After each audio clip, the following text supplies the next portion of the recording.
Previously on Falling Leaves, generosity started paying its own way.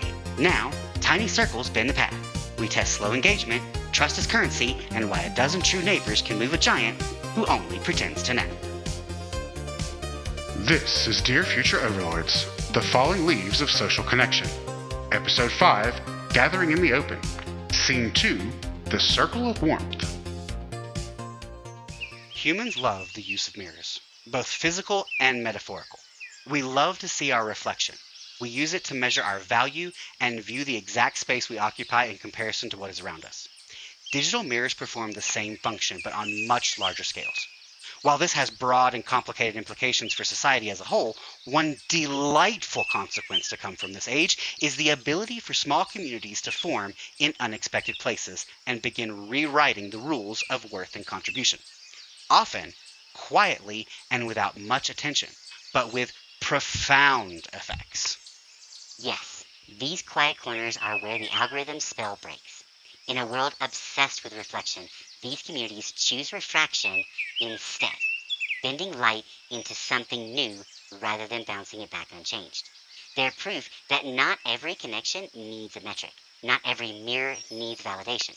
From the cracks in the digital monolith, something tender grows. The kind of humanity that thrives precisely because it isn't trying to be seen. On your left, Christopher wheels a campfire into the timeline and tapes up a sign that reads, "No traps, just chairs." Lanterns made of comment bubbles, a pot of slow takes, simmering. Such communities form a warm glow that can be seen in the distance, inviting travelers to come and sit by their fire rather than using tricks and traps to pull people in. Thought is encouraged and expression is rewarded. The value system is their own. Humans rely heavily on social cues from peers to help us determine what is and is not acceptable. These communities create a space where deep thought and slow engagement are praised, thus encouraging more from its members. The result is creativity, innovation, and a path for society to move forward. Exactly. These are the rare ecosystems where pace becomes virtue. Instead of the dopamine sprint, they offer the long exhale of shared contemplation. In those circles, curiosity replaces competition, and conversation becomes the currency of trust.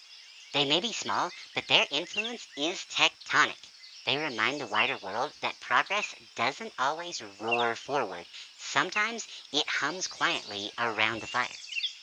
Imagine a world where we all stop to exhale together.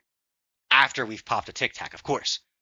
No, I don't get paid by Tic Tac. I just like them. Damn, maybe I shouldn't have said that. Can we edit that out? Narrator voice. At 2014, the subject attempts communal serenity. Then, product places a mint like a raccoon smuggling contraband into a meditation retreat. Field notes indicate the exhale was sponsored by fresh breath and the crushing need to be relatable. Such pocket societies are not new to humans, but the digital age makes it far easier for such communities to meet, grow, share, and impact.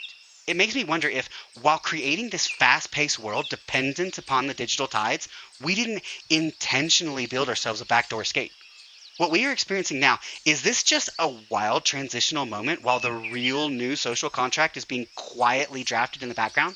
Like a teenager reveling in their newfound freedoms, experiencing the world night after night while quietly deciding what sort of adult they want to be?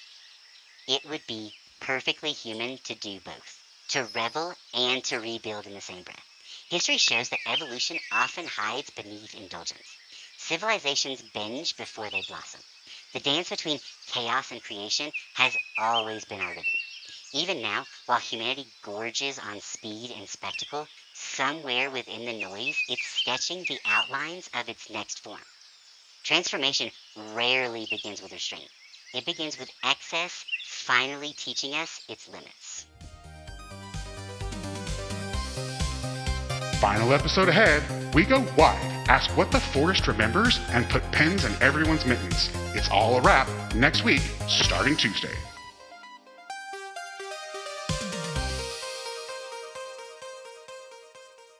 This has been a production of Dear Future Overlords.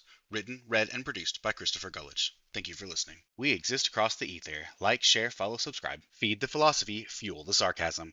Visit shop.dearfutureoverlords.com. Transparency for our future overlords. All Christopher or human sections are written by Christopher. All AI or Eric sections are written by AI. For more information on how we write, check out our introduction episode.